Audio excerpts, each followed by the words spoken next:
போகும் இடம் வெகு தூரம் இல்லை. இது ஒரு ஃபேமிலி த்ரில்லர் டிராமா மூவி. இந்த படத்தை மைக்கேல் கே ராஜா டைரக்ட் பண்ணியிருக்காரு. விமல் குமார் அப்படின்ற கேரக்டர்ல நடிச்சிருக்காரு. கருணாஸ் நளினமூர்த்தின்ற ரோல்ல இந்த ஃபிலிம்ல பண்ணியிருக்காரு.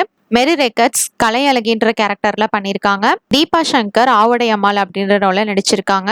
அருள்தாஸ் மார்க்கெட் சேகர்ன்ற ரோல்ல நடிச்சிருக்காரு. ஆடுகளம் நரேன் சங்கரபாண்டியன் அப்படின்ற ரோல்ல பண்ணியிருக்காரு. பவன் இசக்கின்ற கேரக்டர்ல நடிச்சிருக்காரு. சார்லஸ் வினோத் சண்முகன் அப்படின்ற ரோல்ல பண்ணியிருக்காரு. வேலராமமூர்த்தி ஜமீன் அப்படின்ற ரோல்ல நடிச்சிருக்காரு. இந்த பிலிம்க்கு மியூசிக் என்.ஆர். ரகுநந்தன் கம்போஸ் பண்ணியிருக்காரு. சினிமாட்டோகிராஃபி டெமல் சேவியர் எட்வர்ட்ஸ் பண்ணியிருக்காங்க. எடிட்டிங் எம் தியாகராஜன் பண்ணியிருக்காரு. ஸ்டண்ட் டைரக்டர் மெட்ரோ மகேஷ் பண்ணியிருக்காரு.